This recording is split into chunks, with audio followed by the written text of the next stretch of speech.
today for Chapter 8. Look who we have with us today. Dexter. This is my dog, Dexter. He's so sweet. He loves to listen to stories. So he's going to sit up here with us, I guess, today. And here, Chapter 8 of Ramona. Right? It's going to be so nice. Oh, you're so sweet. So, on our last chapter from Ramona we talked about how she was feeling a little bit better.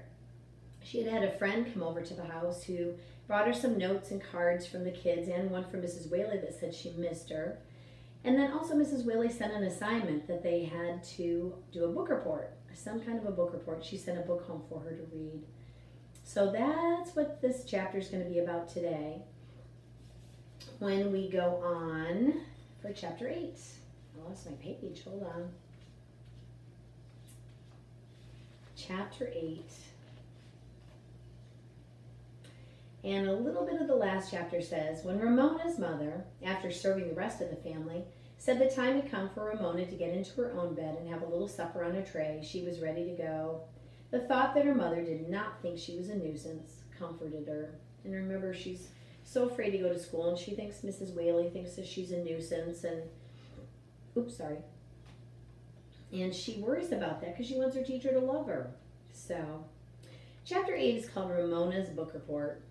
The Quimby family was full of worries. The parents were worried about managing without a car while a new transmission was installed, and they were even more worried about paying for it. Beezus was worried about the party she'd been invited to because boys had also been invited. She was afraid it would turn out to be a dancing party, and she felt silly trying to dance. Besides, 8th grade boys acted like a bunch of little kids at parties. Ramona was still feeling weak and moped around the house for another day worrying about her book report. If she made it interesting, Mrs. Whaley would think she was showing off. And if she did not make it interesting, her teacher would not like it. On top of everything, Beezus happened to look at her father's head when he bent over his books on the dining room table that evening. "Daddy, you're getting a little thin on top," she cried out, shocked. Ramona rushed over to have a look. "Oh, just a little thin," she said, because she did not want to hurt her father's feelings. "You aren't bald yet." Mrs. Quimby also examined the top of her husband's head. "It is a little bit thin," she agreed, and then she kissed the spot on the top of his head. "Never mind, I found a gray hair last week." "What is this, a conference about my hair?" said Mr. Quimby as he grabbed his wife around the waist. "Don't worry," he told her. "I'll still love you when you're old and gray." "Thanks a lot," said Mrs. Quimby, not wanting to think of herself as old and gray. They both laughed. Mr. Quimby released his wife and gave her a playful slap on the bottom, an act that amused and shocked his daughters. Ramona had two feelings about this conversation. She did not want her father's hair to grow thin, or her mother's hair to grow gray. She wanted her parents to stay exactly the way they were forever and ever. But oh, how good it was to see them be so affectionate with one another. She knew her mother and father loved one another, but sometimes when they were tired or hurried, or even when they had a long, serious conversation after the girls had gone to bed, she wondered and worried because she did know kids whose parents had stopped loving one another. Now she knew everything was all right. Suddenly, Ramona felt so happy that a book report did not seem so difficult after all, if she could just think of a way to make it interesting. The book, The Left Behind Cat, which Mrs. Whaley had sent home for Ramona to read for her report, was divided into chapters. But the words were kind of babyish.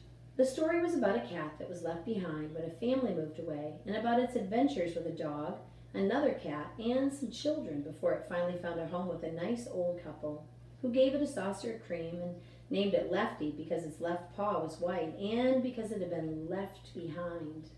Medium boring, thought Ramona. Good enough to pass time on the bus, but not good enough to read during sustained silent reading. Besides, cream cost way too much to give a cat.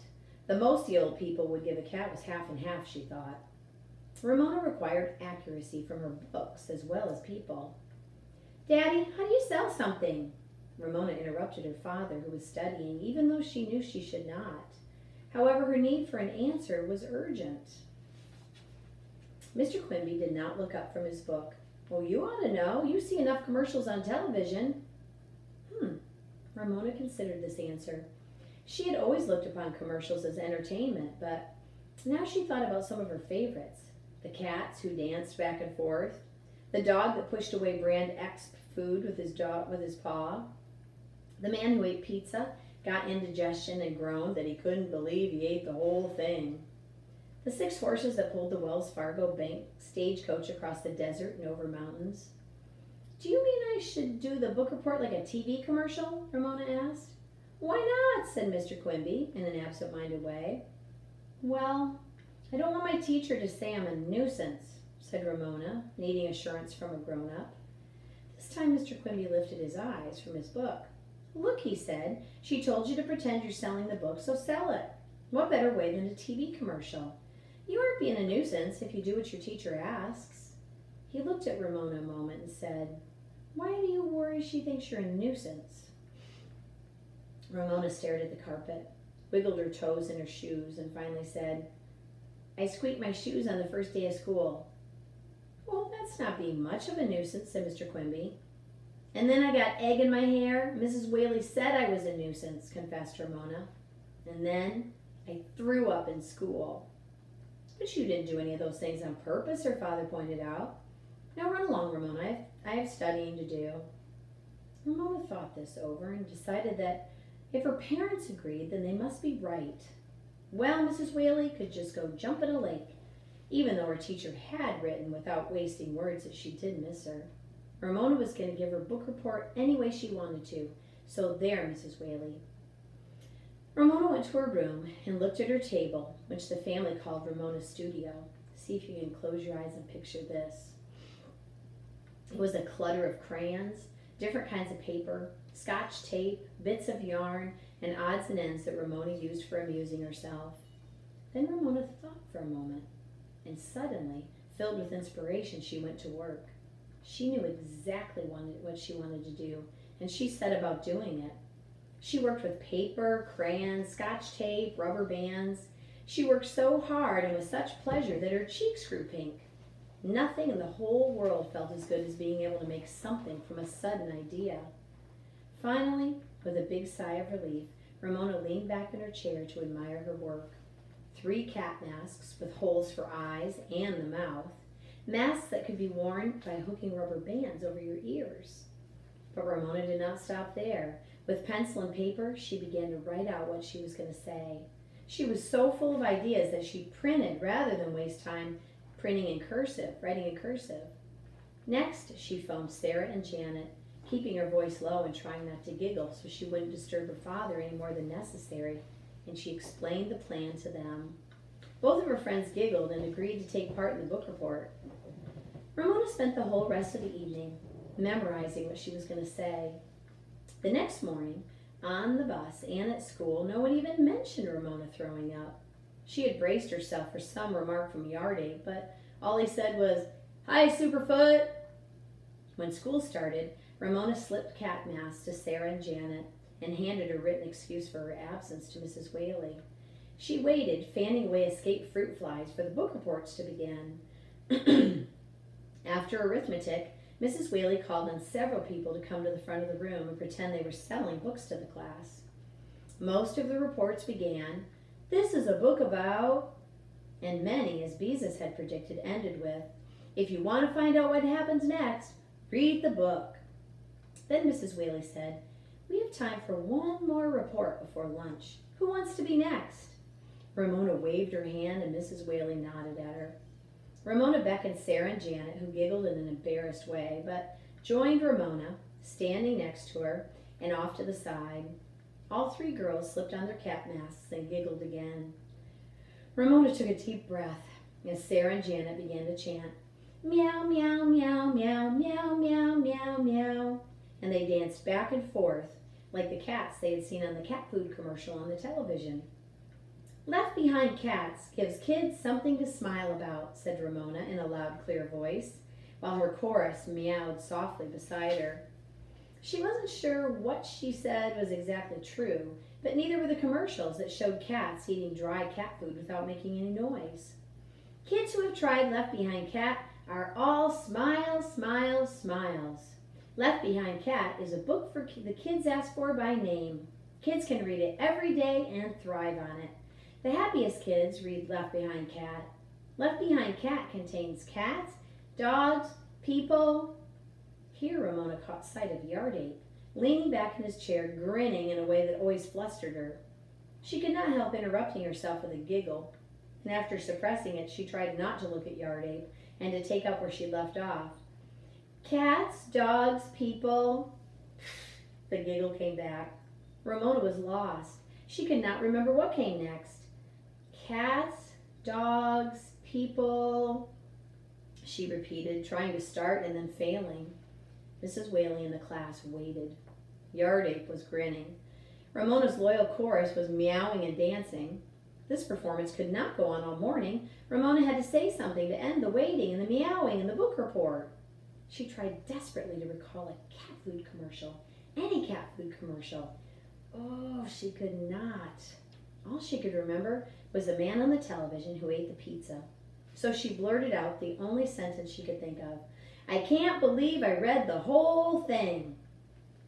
Mrs. Whaley's laugh rang out above all the other laughter in the class. Ramona felt her face turn red behind her mask, and her ears were visible to the class turned red too. Thank you, Ramona, said Mrs. Whaley. That was most entertaining. Class, you're excused for lunch now. Ramona was feeling very brave behind her cat mask. Mrs. Whaley, she said as the class pushed in their chairs and gathered up their lunch boxes. That wasn't really the way my book report was supposed to end. Well, did you like the book, asked Mrs. Whaley. Not really, confessed Ramona. Well, then I think it was a good way to end your report, said the teacher. Asking the class to sell books that they don't really like isn't fair, now that I stop to think about it. I was only trying to make book reports a little livelier. Encouraged by this confession and still safe behind her mask, Ramona had the boldness to speak up. Mrs. Whaley, she said with her heart pounding, you told Mrs. Larson that I'm a nuisance, and I don't think I am. Mrs. Whaley looked astonished. When did I say that? The day I got egg in my hair, said Ramona. You called me a show-off, and you said I was a nuisance. Mrs. Whaley frowned, thinking, why, Ramona, I can recall saying something about my little show-off, but I meant it affectionately. I am sure I never called you a nuisance. Yes, you did, said Ramona. You said I was a show-off, and then you said, what a nuisance. Ramona could never forget those exact words. Mrs. Whaley, who had looked worried, smiled in relief. Oh, Ramona, you misunderstood, she said. I meant that trying to wash egg out of your hair was a nuisance for Mrs. Larson. I didn't mean that you personally were a nuisance. Ramona felt a little better, enough to come out from under her mask. And I wasn't showing off. I was just trying to crack an egg on my head like everybody else. Mrs. Whaley's smile was mischievous. Tell me, Ramona, she said, don't you ever try to show off? Ramona was embarrassed. Well, maybe. Sometimes a little, she admitted. Then she added positively, but I wasn't showing off that day. How could I be showing off when I was only doing what everybody else was doing? You've convinced me, said Mrs. Whaley with a smile. Now run along and eat your lunch. Ramona snatched up her lunchbox. She went jumping down the stairs to the cafeteria. She laughed to herself because she knew exactly what all the boys and girls from her class would say when they finished their lunches. She knew because she was planning on saying it herself. I can't believe I ate the whole thing.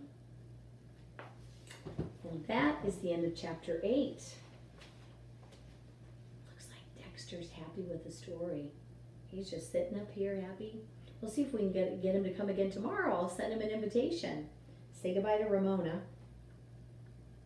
Tomorrow's our last chapter of Ramona, so I can't wait to see how it ends.